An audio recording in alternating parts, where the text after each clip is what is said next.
반갑습니다. 3월 19일 화요일 큐티 스케치 시간입니다. 오늘 본문은 시편 56편 1절부터 13절까지의 말씀입니다. 오늘 본문은 이렇게 시작합니다. 하나님이여 내게 은혜를 베푸소서. 사람이 나를 삼키려고 종일 치며 압제하나이다. 내 원수가 종일 나를 삼키려 하며 나를 교만하게 치는 자들이 많사오니 내가 두려워하는 날에는 내가 주를 의지하리이다. 내가 하나님을 의지하고 그 말씀을 찬송하올지라.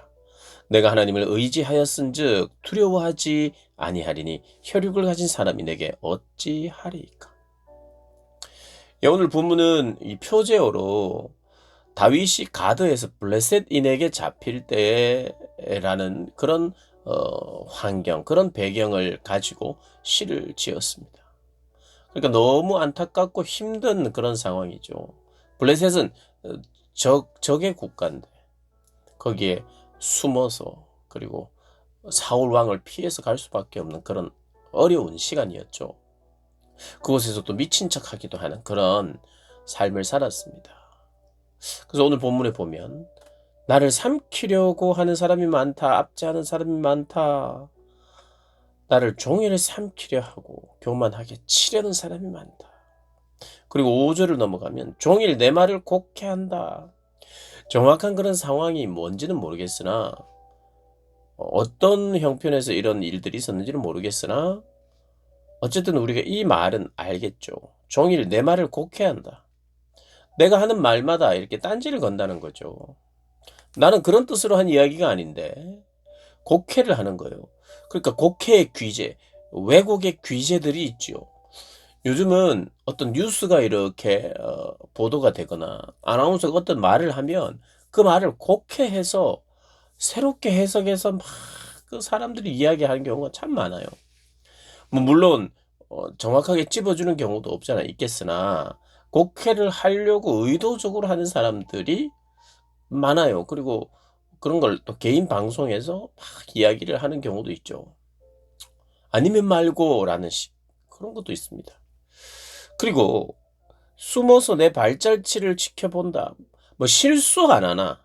실수하면 그거 바로 내가 터트리려고.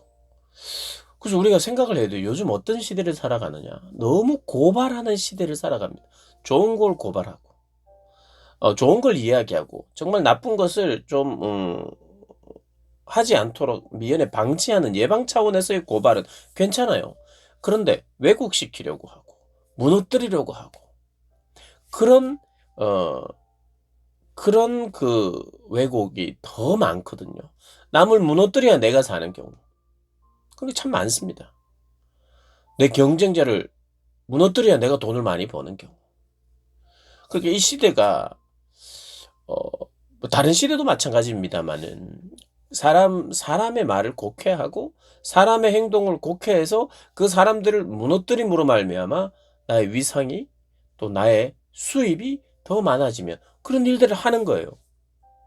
그래서 의도적으로 하루 종일 내 말을 곡해하는 사람이 있고 또 함께 모여가지고 6절에 내 숨어서 내 발자취를 여러분 그래서 그 뭡니까 이 몰래 사진 찍는 사람들이 있잖아요.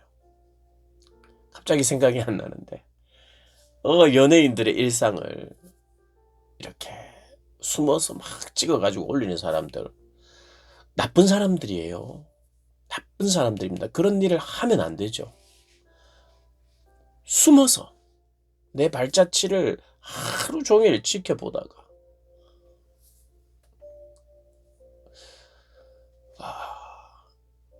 자기 이익을 위해서 그 사람에게 좋은 일을 물론 뭐 그 사람 몰래 가서 좋은 일, 선한 일을 하는 걸 찍어서 올리는 경우도 뭐 있겠습니다만은 그 목적이 곡해하고 왜곡하고 그래서 무너뜨리기 위해서 숨고 하는 것은 우리가 잘 생각해 보아야 합니다. 그냥 남들이 다 하니까 그냥 생각 없이 따라가면 안 되고요. 이 세대가 가진 가치관, 경향을 나는 어떻게 보는가? 그런 걸 보면서 즐거워하거나 좋아하는 것도 굉장히 문제죠. 딱 볼 때 곡해하는 것이 보이거나 사람들의 어떤 사생활을 들추거나 하는 것을 딱 볼 때 내가 그것을 받아들이고 좋은 그 어떤 정보통으로 이해하고 나에게 오히려 유익한 정보통으로 생각을 한다면 다시 한번 생각해 봐야 되겠죠. 뭐 칼로 무를 자르듯 딱 모든 걸 자를 수는 없겠으나 나의 경향, 성향이 어디로 흐르고 있는가 살펴봐야 합니다. 누군가의 말을 곡해하려고 하는, 이렇게 말해도 저렇게 좋게 해석하려고 하는 우리 마음의 넉넉함이 더 필요하죠. 근데 어쨌든 다윗은 왜곡의 귀재들 그리고 과장의 귀재들을 만나고 있다는 겁니다. 그래서 너무 힘들다는 거예요. 근데 그때 다윗이 하는 게 뭡니까? 하나님 바라보는 거예요. 시편의 결론은 하나님 바라보라는 거예요. 하나님 소망하라는 거예요. 그런데 하나님 어떻게 소망하는가? 하나님의 말씀을 찬양함으로, 오늘 3절에 보니까 내가 하나님을 의지하고 하나님의 그 말씀을 찬송하겠습니다. 이렇게 찬송하는 거예요. 일단 맹목적으로 해도 됩니다. 일단 찬송하기 시작하는 거예요. 그러면서 그 가사를 생각합니다. 하나님의 말씀을 생각하고 그 하나님의 말씀, 울려 퍼지는 그 노래, 울려 퍼지는 찬송에 나의 마음을 담아내기 시작하는 거예요. 사랑하는 여러분, 예배는 이런 것이죠. 하나님 앞에 나의 진심의 고백은 언제 일어납니까? 가만히 있다가 갑자기 진심이 팍 터져 나올 때 하는 게 아니라 의지적으로 시작하는 겁니다. 그리고 하나님의 진리의 말씀에 내 마음을 담아보기 시작하는 겁니다. 두려울 때도 담아내고 하나님이 원망스러울 것 같은 그때도 말씀을 담아내는 거죠.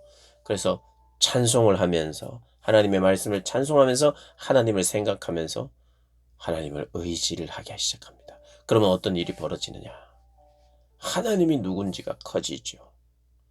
그래서 내가 가진 두려움의 근거가 사람이 아니라 하나님을 의지한다면 없어질 거라고 판단되기 시작합니다. 그래서 이렇게 이야기하죠. 내가 하나님을 의지하였은즉 내가 왜 두려워하는가? 나를 곡해하고 왜곡하는 사람들, 힘들게 하는 사람들, 압제하는 사람들, 나를 치료하는 사람들은 누구인가? 사람에 불과하다. 살코기의 육체를 가진 사람에 불과하다. 사람들이 어떻게 하나님을 거스르겠느냐라는 확신이 이미 알고 있었어요. 고백하던 거예요. 그런데 내 가슴에 다시 한번 확인하는 겁니다. 확신합니다. 그래서 내 감정을 두려운 것 가운데 내버려 두지 않고, 원망 가운데 내버려 두지 않고, 무기력 가운데 내버려 두지 않고, 하나님의 말씀을 기억하고 그 말씀을 내 마음을 담아서 찬송하고, 그래서 다시 내가 고백하는데 내 마음, 이제까지는 두려웠다 이렇게 고백하는 내 마음 속에서 내가 누구를 두려워하리요? 내가 왜 사람을 두려워해야 되겠는가? 나는 하나님을 의지하기 때문에 사람을 두려워하지 않는다라는 고백까지 이르는 거예요. 그 또 반복됩니다. 8절에 나의 유리함을 주께서 계수하였어요. 주께서 다 아시오니 이런 상황을. 나의 눈물을 주의 병에 담으소서. 내가 눈물로 하나님께 아뢰었던 그 내용들. 눈물에 주의 병에 담아서 주님이 기억하고 계신다는 거예요. 기억해 달라는 겁니다. 이것이 주의 책에 기록되지 아니하였습니까? 이것 역시도 병에다 담아 놓으면 그것이 하나님의 마음속에, 또 하나님이 책이라고 표현했는데 책에 기록되지 않았습니까? 하나님 다 아시지 않습니까? 라는 말이죠. 하나님이 마음에 담아 놓은 것 아닙니까? 그리고 담아 놓으십시오. 제 마음을. 내가 아뢰는 날에 내 원수들이 물러가리니 이것으로 하나님이 내 편이심을 내가 아나이다. 그리고 실제적으로 내 원수들이 물러가는 것들을 경험케 해달라는 거예요. 하나님이 정말 나의 편인 것을 하나님 보여주십시오. 내가 하나님을 의지하여, 또 반복되죠. 내가 하나님을 의지하여 그의 말씀을 찬송하며 여호와를 의지하여 그의 말씀을 찬송하리다. 의지하여 말씀을 찬송하고 하나님의 말씀을 의지하여 찬송하고 많이 나오죠. 내가 하나님을 의지하였은즉 두려워하지 아니하리니 사람이 내게 어찌하리까. 자, 3절과 11절에 이렇게 순서가 좀 바뀌어서 고백돼요. 내가 두려워하는 날에는 내가 여호와를 의지하겠습니다. 두려움이 몰려오면 그때 의지하겠습니다. 라는 표현이에요. 그러니까 두려움이 있을 때 어떻게 한다고요? 주님을 의지하겠습니다. 근데 11절에 내가 의지하고 있으면 두렵지 않다는 걸 고백하는 거죠. 그 이 두 내용이 같은 내용이면서도 순서로는 또 반대예요. 그 내가 늘 하나님을 의지하고 있으면 두렵지 않다는 뜻이고요. 혹시 두려움이 있을 때는 내가 뭐 하느냐? 하나님을 의지하지 않고 있는 거였죠. 하나님을 의지하는 날이 계속된다면 나는 두려워지 않을 것이다. 혹 내가 순식간에 두려움이 찾아왔을 때 나는 또 하나님을 의지할 것이다. 무엇으로요? 하나님의 약속의 말씀으로 하나님의 어떤 분이신지를 기억하면서 주님 바라봤더니 내 주변에 있는 모든 나를 압제하는 것 사람들은 인간에 불과하다. 사람에 불과하다. 살코기에 불과하다. 흙에 불과하다. 먼지에 불과하다. 그들이 어찌 하나님을 대적하겠는가? 사랑하는 여러분, 하나님을 대적해서 하나님을 거슬릴 수 있는 사람이 아무도 없습니다. 하나님은 우리의 편입니다. 우리가 또 하나님의 편이어야죠. 그러니 어쨌든 하나님이 우리 편에 있는데 누가 하나님과 함께 있는 우리를 거스르겠습니까?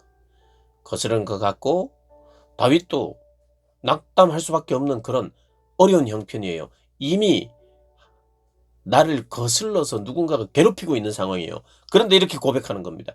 누가 하나님을 괴롭히겠느냐? 누가 하나님을 거스르겠느냐?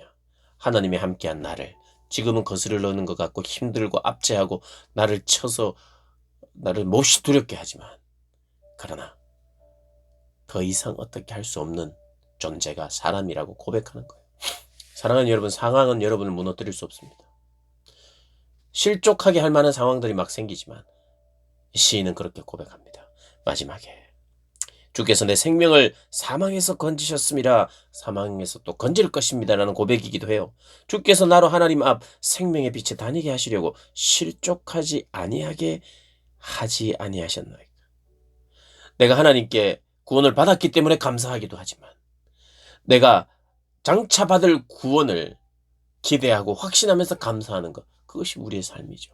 우리의 신앙입니다. 사랑하는 여러분, 이런 신앙의 고백의 자리에서 늘 서 있고 또 그래서 실족치 않는 저와 여러분 되시기를 주님의 이름으로 축복합니다.